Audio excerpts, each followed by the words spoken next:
Баршаңызға қайырлы күн. Бүгін сіздермен өте жұмсақ, өте дәмді, әрі ішінде осындай начинкасы бар американдық кукис печеньясының құрамымен бөлісемін.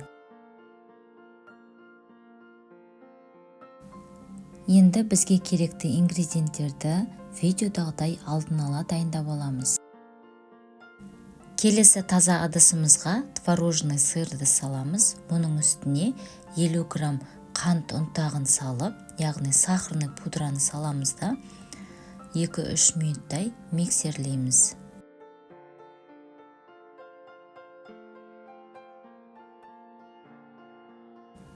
Енді дайын болған печеньяның салмасын тоңазытқышқа осылай ыдысымен қоямыз.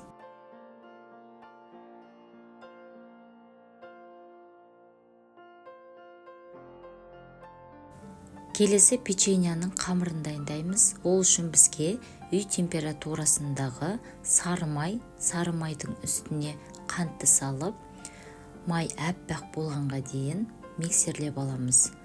Одан кейін майдың үстіне бір дана жұмыртқаны салып, тағы да 1 минуттай миксерлейміз.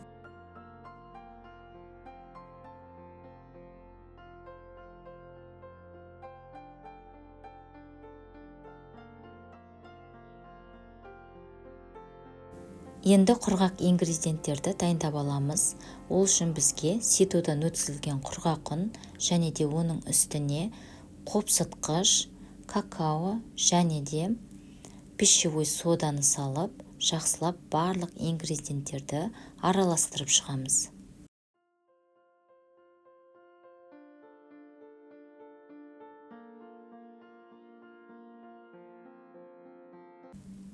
Келесі сары майдың үстіне жаңағы дайындап алған құрғақ ингредиенттерді салып, миксердің көмегімен жақсылап араластырып аламыз. Егер миксер болмаса, қолмен де араластыруға болады. Яғни қолмен жаңағы құрғақ ингредиенттерді сала отырып, жұмсақ қамыр елеп шығамыз.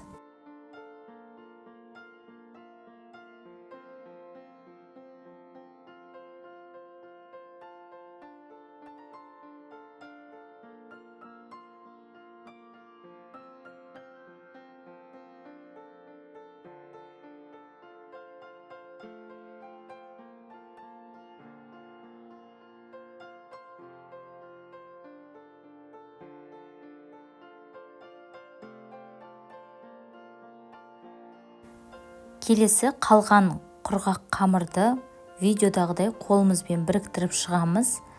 Қамырымыздың барлығы бірігіп болған соң, оның үстіне 1 шай қасық пищевой красительді, яғни қызыл красительді қосып, ары қарай тағы да илейміз.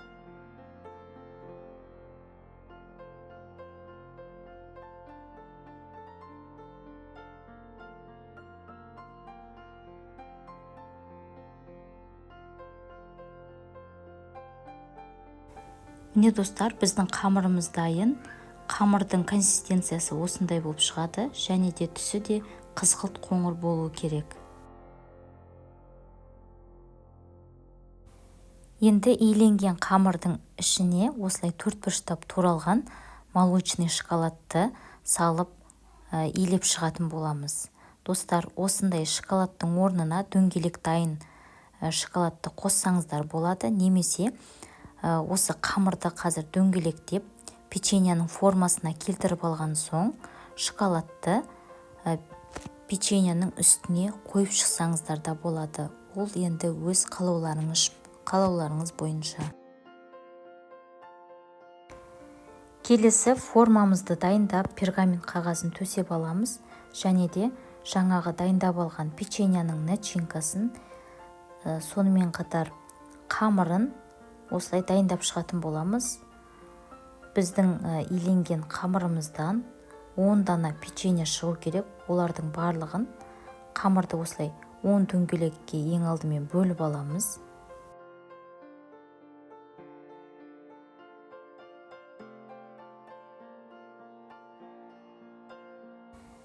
Енді алдын ала дайындап алған осындай әрбір дөңгелек қамырды осылай жалпақтау қылып қолымызбен жайып аламыз және оның ішіне жаңағы холодильниктен шығарылған творожный начинкамызды салып шығатын боламыз. Және де осылай печеньяның барлық жерін осылай қолымызбен дөңгелектеп шығатын боламыз.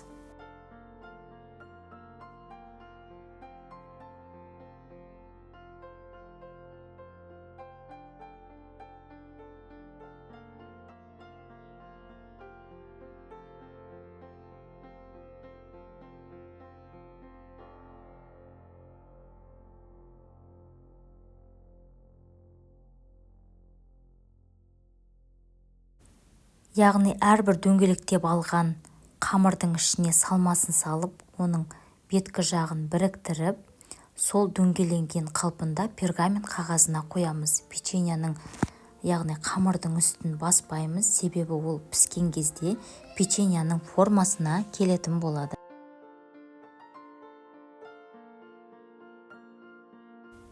Печеньяны 180 градуста 15 минуттай пісіреміз. Міне достар, біздің печеньямыз пісті.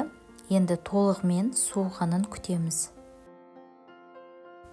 Ал достар, біздің печеньямыз толығымен дайын болды. Видеода көріп тұрғандарыңыздай сырты қытырлап, іші өте жұмсақ болып шықты.